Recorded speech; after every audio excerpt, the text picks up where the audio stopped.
orqasidan kelar ekan, sekinlik bilan ularga bildirmasdan xonaga ham baqiraman deganda, xanam qiltiriq uning ichiga kirayotgandi. Xuddi hozir bu narsalar tushdek. Ona! Va endi u astalik bilan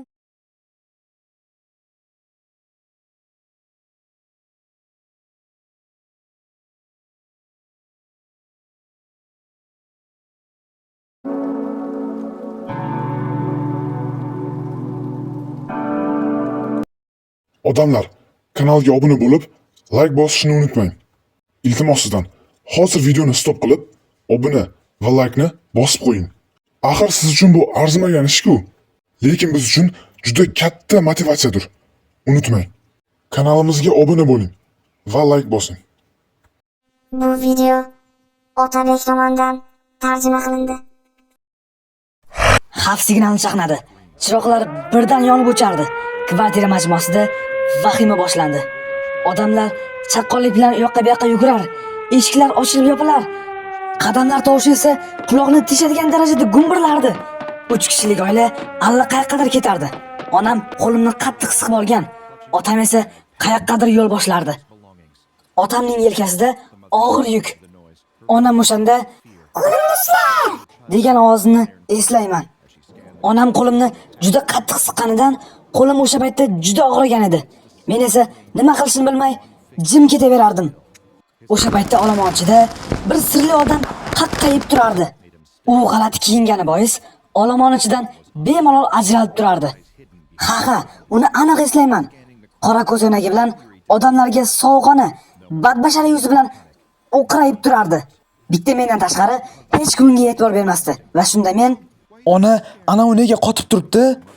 Onam javob berishga ulgurmasdan signal birdaniga o'chib qoldi va kimdir sovuqona ovozda Soxta signal. Iltimos, vahima qilmang. Soxta signal. Iltimos, vahima qilmang. Xonadoningizga qayting. Qaytaramiz. Xonadoningizga qayting. olomon birdaniga jimib qolgan edi. Otam bezovtalik orasida Qaytamiz. olomon birdaniga ortga burildi va kelgan joyga qarab qaytib ketdi. Biz ham o'z kvartiramizga qaytardik. Men ortimga qarab, ana u beo'xshov qiltiriq amakini qidira boshladim. Lekin u g'oyib bo'lgan edi. Ularning orqasida bir to'lqin harakatlana boshladi. Ana u to'lqinlanib, hali ham oilaning orqasidan astalik bilan kuzatardi. Ularning orqasidan kelar ekan, sekinlik bilan ularga bildirmasdan xonaga ham kirmoqchi edi. Otam eshikni taqqatib yopib qo'ydi. Men darhol oynaga qarab yugurdim va derazadan ko'cha tomon alanglardim. Ko'zlarim bilan haligi qiltiriq amakini qidirardim. Ammo hech qayerda uning soyasi ham ko'rinmasdi. Va shunda onam, O'g'lim, qayerga qarayapsan? onamning bu so'rovidan birdan onamga qaradim. Onam idish-tovoqlarini to'g'rilardi. Blenderning ichida tinmasdan nimadir aylanardi. Onam kechki ovqat tayyorlayotgan edi. Bu tovushlar mening qo'rquvim bilan aralashib ketgan edi va derazadan uzoqlashdim. Yuragim hamon po'killab urayotgan edi. Uni aniq ko'rdim-ku. O'g'lim, qo'lingni yuvib chiq. O'g'ilgina kechki ovqat pishir deb qoldi. Va onam katta qoshig'ini ko'tarib, Buni qol bolajonim. men xo'p ohangida hammom tomon yura boshladim. Xayolimdagi bu narsalar qolaversa, anavi qiltiriq amaki xayolimdan hech chiqmas edi. O'g'lim, qo'llaringni yaxshilab yuv. Kir umuman qolmasin. Men esa Xo'p onajon, xo'p bo'ladi. degan holda hammomga kirib ketardim. Men bilardimki, bu narsalarni oyim va otamga aytsam, ular hech qachon ishonmasdi. Men buni juda yaxshi bilardim. Men o'ylanib, qo'llarimni shimardim va suvni yoqib, qo'limni astalik bilan yuva boshladim. Yaxshilab, ko'piklab sovun bilan yuvardim. O'sha paytda aniq esimda, qo'llarimni tozalab yuvardim va orqamda nimadir g'alati tuyulardi. Men bu narsalarga hech tushunmasdim. Vana devorlari birdan to'lqinlanib, astalik bilan men tomon yaqinlashardi. Lekin men bu narsalarga umuman e'tibor bermasdim. Faqat qo'limni toza qilib yuvish bilan ovora edim. Bu narsalarni umuman payqamayotgan edim. Suvni o'chirib, sochiqqa qo'llarimni yaxshilab artmoqchi edim va o'sha paytda suvda nimadir g'alati bo'lib qimirlardi. Men bu narsalarga umuman e'tibor bermasdim. Va o'sha paytda degan tovush kelardi. Bu tovush g'alati va qo'rqinchli edi. Men orqamda kimdir paydo bo'lgani va menga tinmasdan termilib turganini payqagandek edim. Men bu narsalarga umuman e'tibor bermasdim. Kimdir menga yaqinlashgandek tuyuldi. Orqamda go'yo kimdir turgandek tuyulardi, lekin men chiroqni chiq etib o'chirib qo'ydim-da, oshxona tomon keta boshladim. Orqamdan kimdir menga qarab qolib ketgandek tuyuldi. Lekin men oshxona tomon yugurdim. Yugurib, ota-onamning oldiga tezroq borishni xohlardim. Stolga o'tirdim-da, bir oyimga, bir otamga qarab, daftarimga astalik bilan har xil narsalarni chiza boshladim. Xayolimga boyagi qiltirg'am akini keltirib, uning rasmini chizishga harakat qildim. Otam va onam ishga sho'ng'ib ketishgan. Hech narsaga e'tibor berishmay, faqatgina kechki ovqatni tayyorlash bilan band edilar. Otam va onam bir-biriga qarab ish qilishar, men esa boyagi amakini, boyagi qiltirg'am akini yaxshilab chizishga harakat qilardim. Va rasmim xuddi o'xshayotgandek edi. Va birdaniga xonaning muhiti qandaydir o'zgargandek bo'ldi. Qandaydir ko'ksimon. Lekin otam va onam bu narsalarga umuman e'tibor berishmadi. Hattoki bu narsalarni sezishmadi ham. Onam va otam har xil narsalarni aytib kulishardi. Xuddiki bu narsalarni umuman payqamayotgandek. Otam sabzavotni taq taq taq taq taq etib to'g'rardi. Bu tovush xuddi muhit bilan qarama-qarshi bo'layotgandek tuyulardi. Yana o'sha nimadir g'alati to'lqinsimon narsalar. Otam hech narsaga e'tibor bermagan. Men esa rasm chizayotib, bir narsani payqagandek bo'ldim va ko'zim bir narsaga tushdi.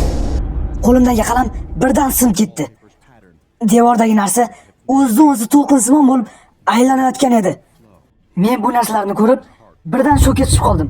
Yuragim tuk tuk tuk tuk tuk etayotgandek, hozir xuddi yuragim portlab chiqib ketayotgandek. Otam hech narsani payqamaganday, "Ha o'g'lim, tuzukmisan?"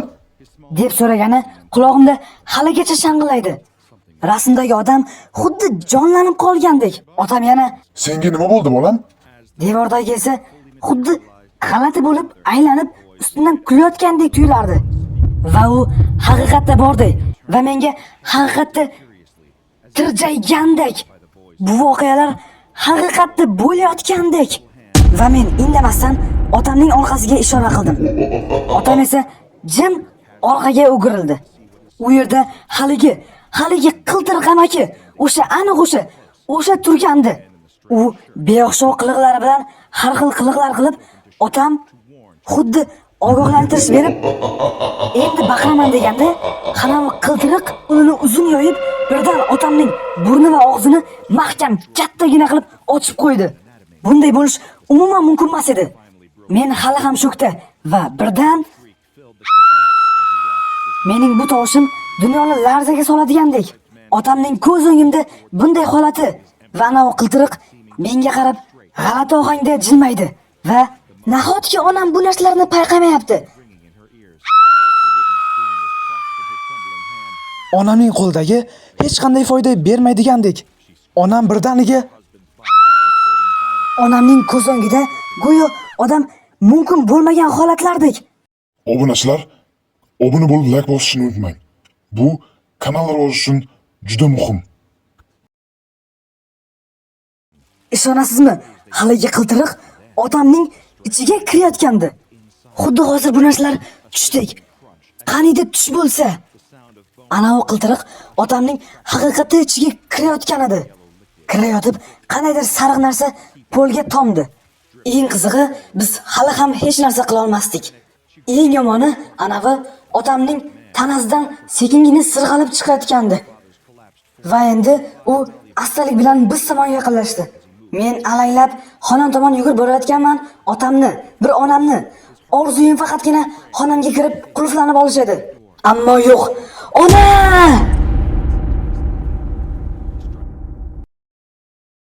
Do'stlarim, ikkinchi qism tezroq chiqish uchun kanalga obuna bo'lib, like bosishingiz shart do'stlar. Siz uchun bu hech narsadir, lekin biz uchun bu juda katta motivatsiyadir. Unutmang, Kanal rivoji uchun kanalga obuna va like bosishni unutmang. Ikkinchi qism tez orada.